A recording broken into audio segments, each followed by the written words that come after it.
Welcome to the Backgammon Christmas calendar. 24 points of Christmas.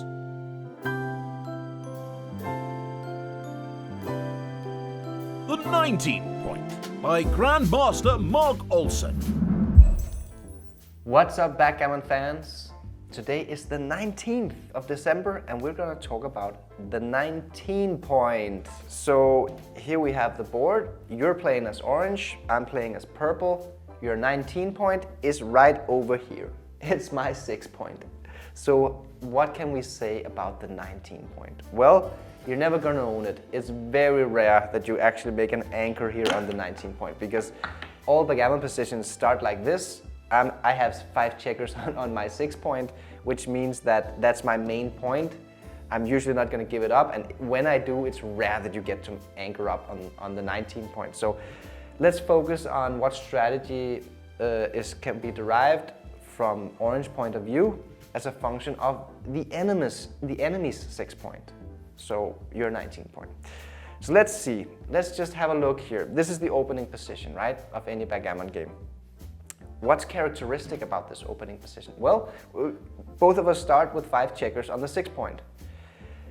What's the objective of these checkers? Well, we already talked a little bit about the concept of efficiency, putting your checkers to good use.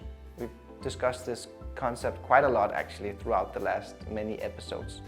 And that means that's the idea of utilizing your checkers to the fullest.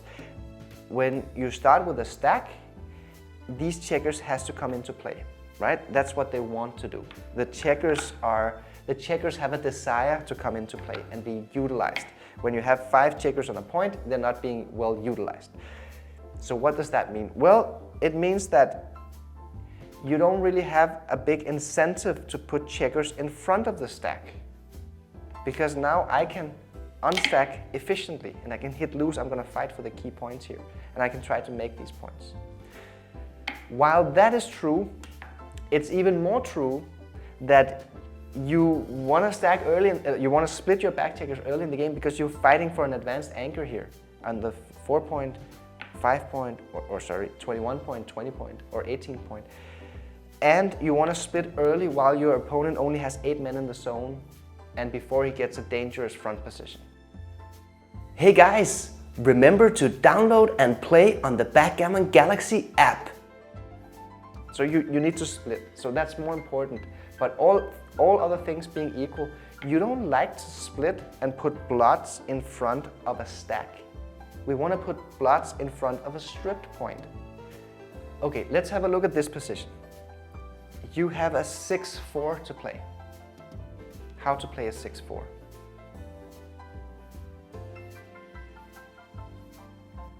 Well, the best play here is definitely not to make the deuce point. You need to get these guys running.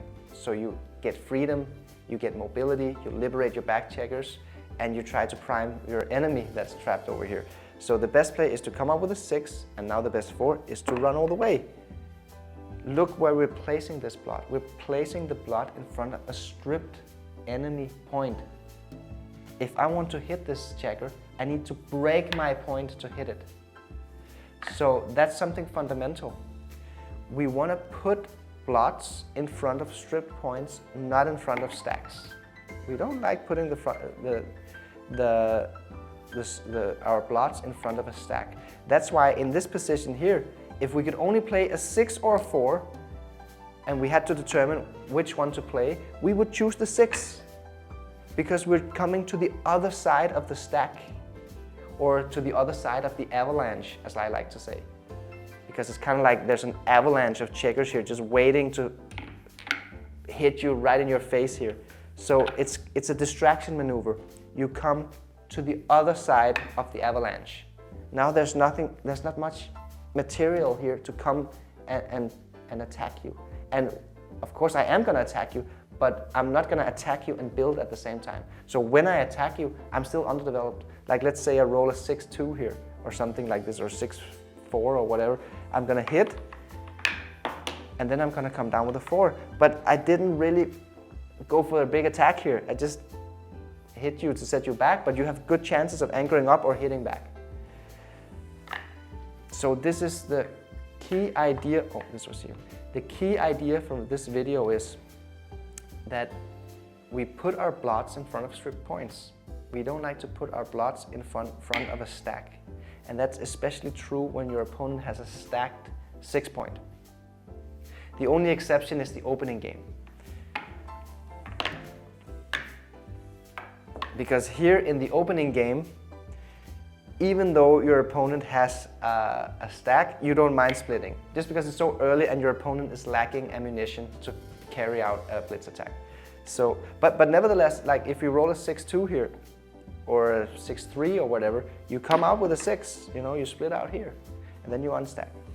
It's a good thing to split on the other side of the stacked 6-point. If your opponent doesn't have a stacked 6-point, let's say it's something like this, in this position, you might choose to have this split rather than this split, because now there's no stack here.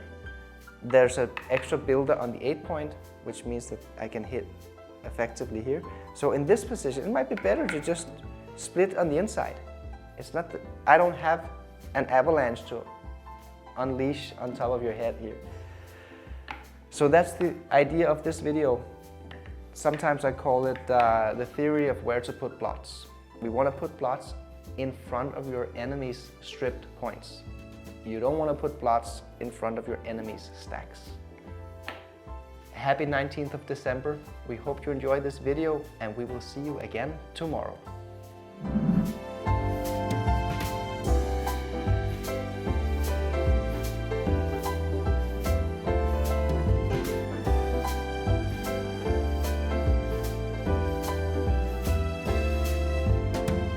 Merry Christmas, Backgammon fans!